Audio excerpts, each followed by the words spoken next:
I want to tell you about a prompt. Not a feeling, not a suspicion, not some dramatic confrontation at an airport. A prompt.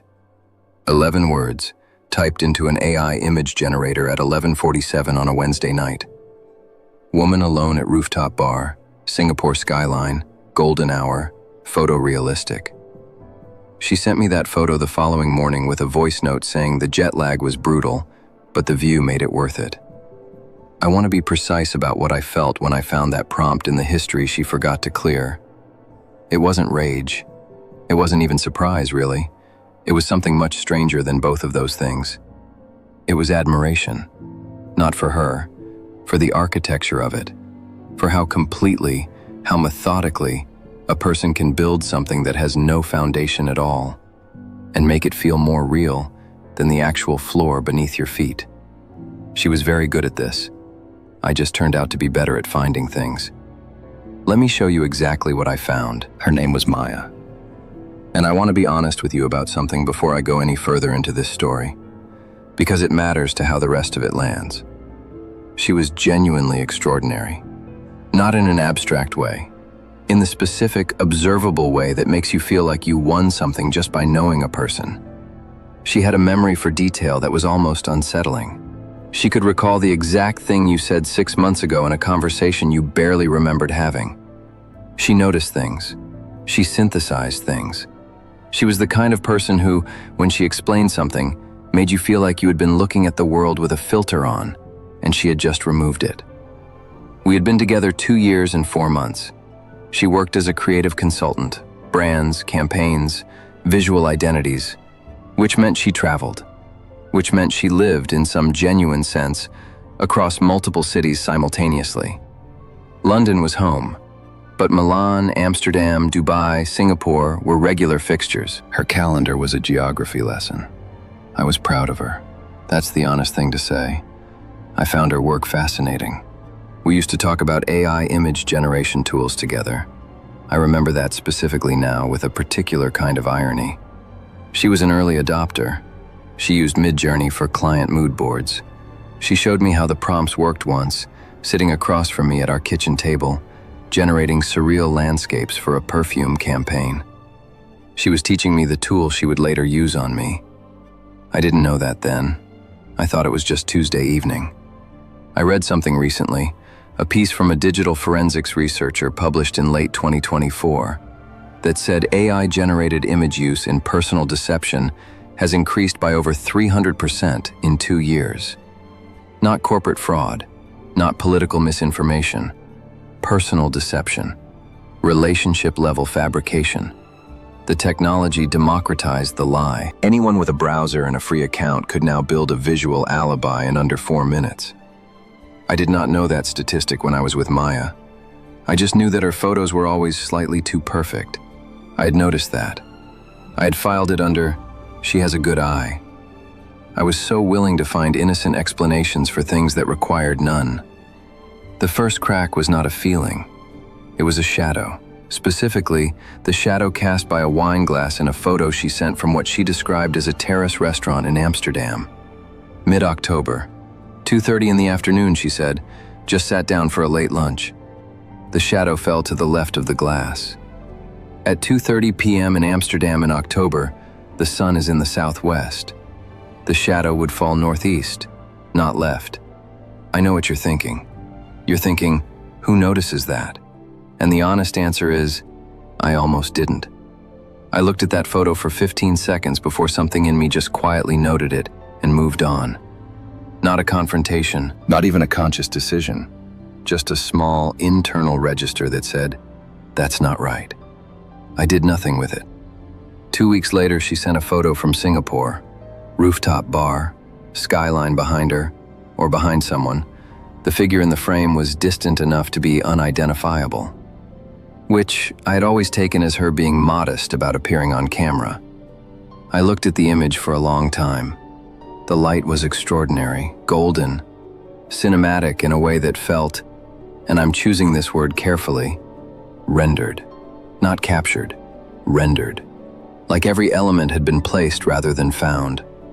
I saved the image, said nothing. But I opened it on my laptop that night and I zoomed in on the skyline. There was no wind distortion in the hair of the figure, no natural lens flare. The skin caught light in a way that is difficult to articulate but immediately legible once you've spent enough time looking at AI-generated images. A certain smoothness, a certain consistency that real photographs, with all their noise and accident, almost never produce. I want to be clear.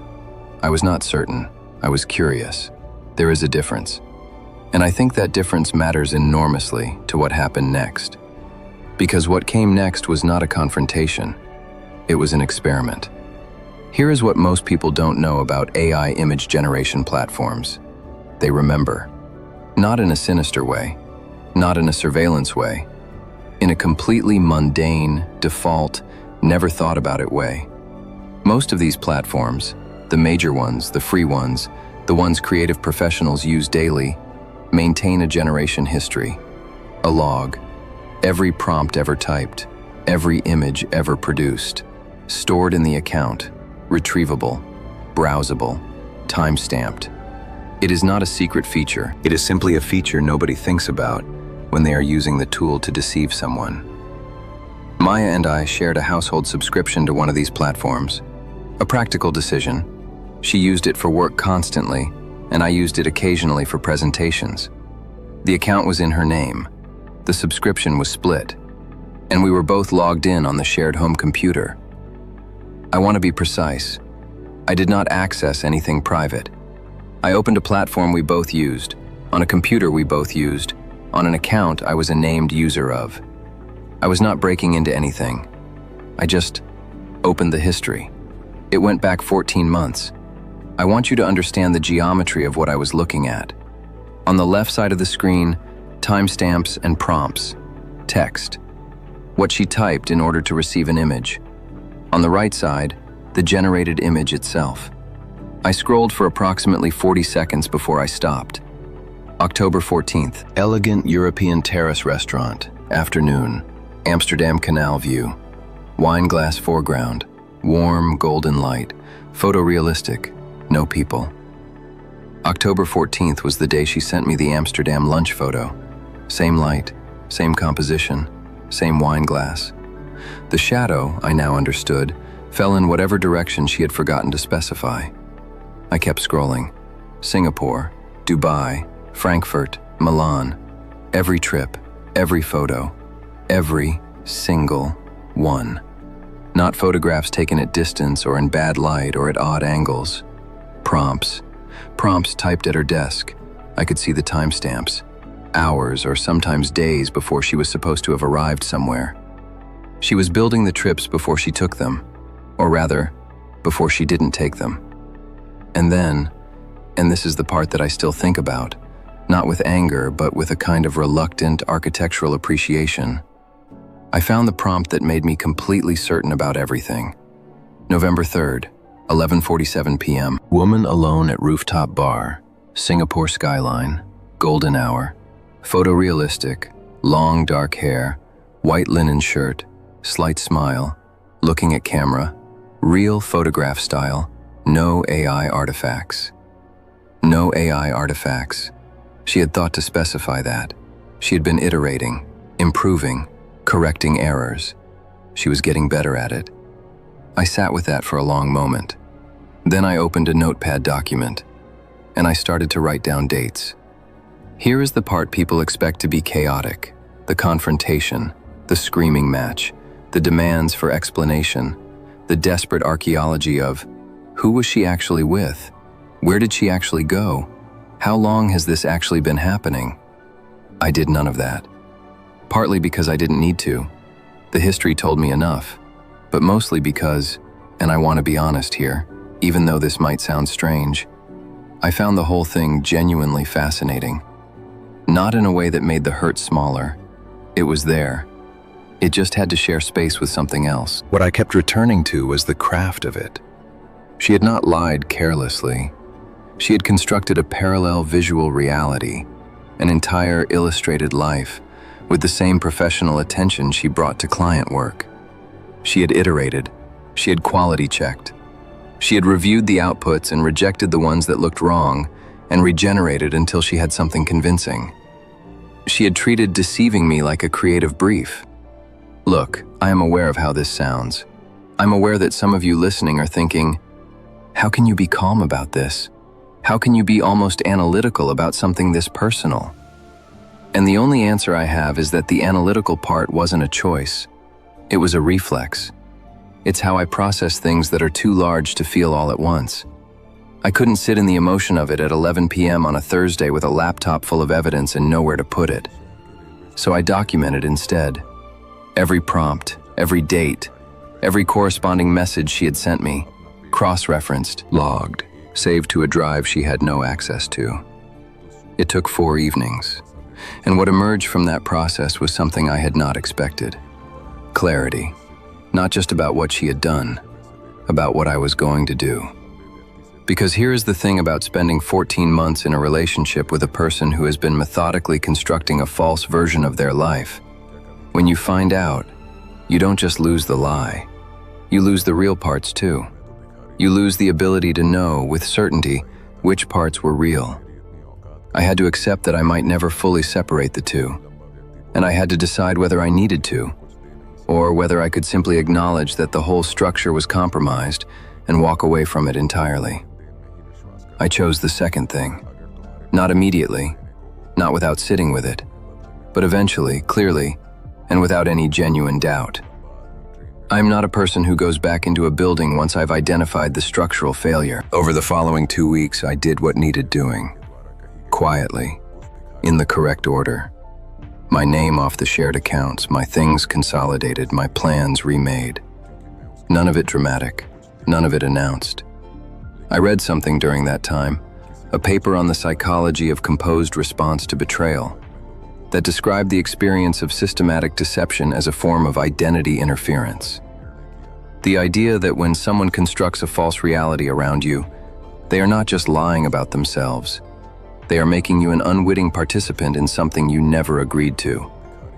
That framing helped me, because it meant leaving was not just a personal decision, it was a correction. I was simply removing myself from a fiction I had never consented to be in. I chose a Sunday. Sundays felt right for endings. She was home, which was intentional. I wanted to do it while she was physically present in the building, because I did not want her to walk into an absence she had no context for. That felt unkind in a way the situation did not require. I did not call her into the room. I sat at the kitchen table, the same table where she had once shown me how to write a prompt, how to describe what you wanted an AI to make for you, how to iterate until the output matched the vision. And I opened my laptop. I had one tab open, the generation history. I turned the laptop to face her chair. I said, I found the history. I've seen all of it. I'm not going to ask you to explain it. She looked at the screen for a long time. She started to say something. I said, I don't need it. And I meant that completely. I had already done my processing. I had already sat with every version of the conversation she might offer. The partial admission, the reframed justification, the appeal to complexity. I had played all of them out in my head during the 4 evenings of documentation. I had nothing left to hear. I closed the laptop. I stood up. And I said the thing I had decided I wanted to leave her with. Not to wound her, not to perform, because it was simply and precisely true. You built something very convincing, but you forgot that the platform keeps everything.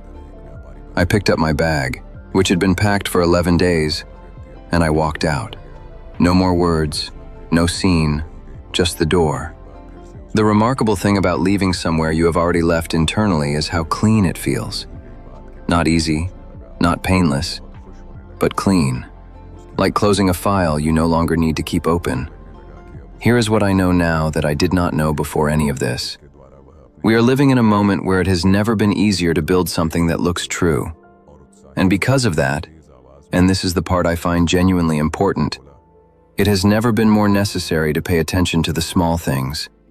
The shadow that falls the wrong way, the light that is too consistent, The image that has been rendered rather than found, not because you should distrust everyone, but because the truth, even when it has been very carefully covered over, almost always leaves something behind. A prompt in a history somewhere, a timestamp that doesn't match, a shadow pointing the wrong direction. It was always there. If you are watching this and something in it landed differently than you expected, not the betrayal part, but the architecture of it, the craft of the deception, I want to ask you something genuinely. What is the smallest detail that ever told you the biggest truth about a person or a situation? Not the confrontation, not the confession, the small thing. Leave it in the comments. I read every one. And if these stories, the ones that live in the details nobody checks, are the kind of thing you want to keep finding here, you know where the button is.